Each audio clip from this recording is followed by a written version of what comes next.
Good evening and welcome to News Review. There was a serious incursion on Monday which saw Guardia Civil officers boarding a local fishing boat in British Gibraltar territorial waters and a Royal Gibraltar police officer injured. The Royal Gibraltar Police's Marine section received a call for assistance from one of two local fishermen aboard a locally registered vessel, which at the time was approximately 1 mile west of the North Mole and within British Gibraltar territorial waters. The government released a statement saying it was totally unacceptable for the Guardia Civil to operate in waters which are not Spanish and over which they have no jurisdiction. For its part, the RGP assured the community that it would work to allow all law-abiding citizens to freely enjoy the use of British Gibraltar territorial waters. Meanwhile, the Foreign Office said it stood ready to do whatever was required to protect Gibraltar's sovereignty, economy and security.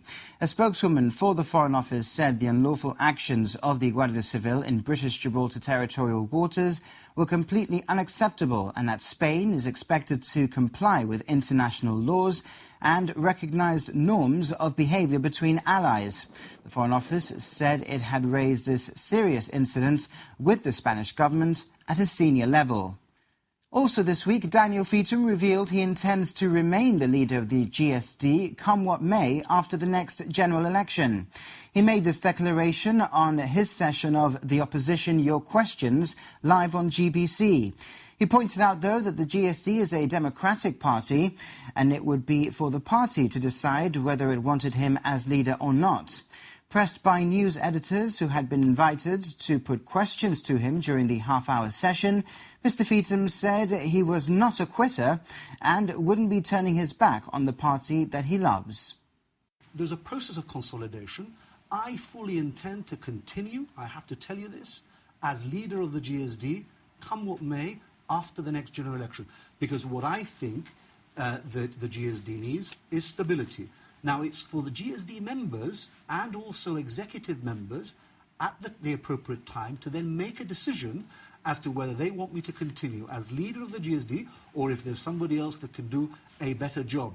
But what I will not do, Stephen, and I want to make this absolutely clear, I will not turn my back on the party that I love and the activists that I love, and I will not do that because I do not believe it's in the best interest of the GSD for me not to offer myself after the next general election. A former president of the Gibraltar Bankers Association has become a member of the GSD executive. Roy Clinton will also be putting his name forward as a potential candidate for the party's slate at this year's general election. At a press conference, Daniel Feetham said he was absolutely delighted to welcome Mr. Clinton. Mr. Feetham also revealed to GBC that a former chairman of the Taxi Association would shortly be putting his name forward as well, but declined to announce the name as of yet. Roy Clinton follows Marlene Hassan Naon, Elliot Phillips, Chris White and Lewis Wink as additions to the GSD executive and potential election candidates. Party leader Daniel Feetham described Mr. Clinton as a highly qualified individual in the area where the GSD has been most critical of the government, public finance.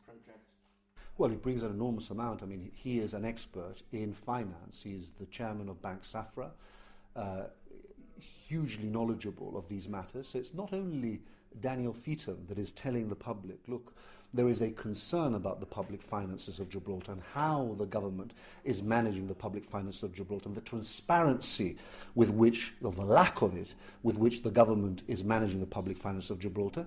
It's now somebody of the quality of Roy Clinton. It's somebody of the quality of Chris White, which we announced last year. It's somebody like Nigel Feetham, who has been a member of the Financial Services Commission. It's somebody like Robert Vasquez, top lawyer in Gibraltar, who is also, or was also, a member of the Financial Services Commission. So it's not only me, it's a number of people that are coming into the GSD, that are joining precisely because of their concerns about the way the government is managing the public finances of Gibraltar. Well, ironically, it was the Chief Minister himself in his New Year's address when he said, not once, but twice, that not a penny of Credit Finance's money was being spent on government projects. Only to find out the following day in the Chronicle that, in fact, it was lending money to Gibraltar Investment Holdings that is obviously spending money on government projects. And I think that's being economical to the truth. And I think the public of Gibraltar deserves better and more transparency. With Roy Clinton joining what's already been described as a finance-heavy team, Daniel Feetham defended the party's focus, saying if you want the political project to survive, you want economic stability. Mr. Feetham said if you risk public finance, you risk not only other areas such as health or housing, but also Gibraltar's economic independence. Meanwhile, party chairman Trevor Hammond said the addition to the GSD of people like Mr. Clinton demonstrates the growing level of concern about public finance. Well, I would hope that having spent a good 20 years in finance, trained as a chartered accountant, I've been an ex-auditor, I think I know debit from a credit, and hopefully I'll be able to help the executive in general in being able to understand the numbers and get to the bottom of what is the current position. I think that when we present our slate to the public, and when we say to the public, look, these are people that would be very good additions to the board of directors of companies, of any company in Gibraltar. There is a need for restoring good governance here in Gibraltar, and these individuals will allow us to do that. But there are others. I mean, we've got, last week, somebody else announced his intention to put his name forward, a taxi driver, somebody who's been chairman of the Taxi Association in the past. So we also hope to appeal to a broad section of society. For his part, Roy Clinton says being an accountant has given him experience of all the different areas of finance. He's encouraged other accountants to go into politics. Mr. Clinton says he has been involved with and has advised the GSD over a number of years, and now feels it's time to step up to the plate. A row between the government and opposition over education spilled over to this week, with the opposition criticising the lack of progress in the construction of new schools, although the number 6 extension had gone up very quickly. The GSD said during this time it increased teaching numbers, made big investments in university grants and introduced vocational training courses. The government countered, saying it's done more for education in 3.5 years than the GSD did in 16. It also said the GSD's suggestion that it started the project for the 2 new schools at the old St. Bernard's Hospital site is pure invention. And we also heard from former Education Minister Clive Beltran, who issued a personal statement to correct what he said was a misrepresentation of the facts by the government in relation to the 2 new schools being built on the site of the old St. Bernard's Hospital. Mr. Beltran insisted the initiative was taken on his watch. He claims to have copies of the feasibility stage plans and technical correspondence, as well as the educational recommendations made by relevant schools relating to the project. All these documents, he said, show that well before the last election, the construction of the 2 new schools was a work in progress. The government is to issue a new electronic identity card, with the first of these expected to be ready by late June. The project, which is costing in the region of £1.3 million, was described by the Chief Minister as one of the most exciting developments of his term in office. The card has a layer of security features and will be used to access e-government services as well as travel. It's been a project which has taken us to Germany and our staff to Germany on numerous occasions. What you see now is just a card, that's all you see, but the actual work behind that card is incredible. Visiting the premises in Germany where these cards were produced was an eye-opener, to say the least.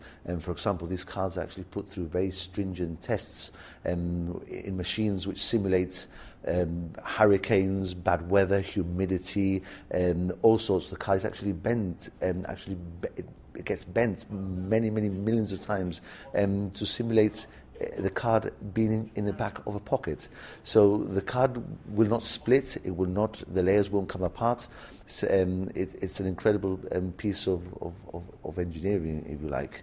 The card itself is a polycarbonate version, very different to what we have today, which is just a laminated plastic card. And the security features, as the Chief Minister said, are the best and most modern that you will find in Europe. This is a really exciting project that we're delivering on. It's one of the manifesto commitments I've most been looking forward to delivering on, because of course it's going to make it possible for citizens to interact directly with the government's e-government project, which will be able to really take off once the EID card is in circulation. It will essentially enable you to interact with the government's e-government portals and identify yourself in a way that the government can be safe and secure is the person that we believe is on the other end of the internet seeking information about you, so that you can then perhaps do your income tax return online, which is the sort of the most sophisticated thing you'll be able to do, which requires you access to the income tax computers, and something mundane like perhaps accessing a car park as a resident, which will enable you to park either free or at a lower charge in different places in Gibraltar. All of those services, from the mundane but very important parking issue to the very sophisticated interaction with the government, will all come with this ID card, together with safe and secure travel within the European Union. You mentioned safe and secure, a whole new level of security, layers of features. Well, this EID card will be the most secure in Europe today. It's got all the up-to-date features that you would expect in any biometric document that is going to enable you to travel. It's very much like a passport in a smaller format. It is as close to being unfakeable as you can be in the modern world, but certainly miles away from a laminated piece of card which has served us so well in the past 30 years, but which is now outdated. We've had instances of our Gibraltar ID card being faked internationally, and in particular in Gibraltar for mundane purposes like teenagers wanting to access nightclubs and be able to purchase alcohol. All of that will end once we get to this much more sophisticated card, which will be impossible to replicate. Now, of course, somebody could simply replicate what it looks like, and that might be enough to get into a nightclub, but it won't be enough to access an aircraft. It won't be enough to access any of the services excuse me, that the EID card will allow you to access in terms of e-government. And we'll be back with more of this week's stories after this break.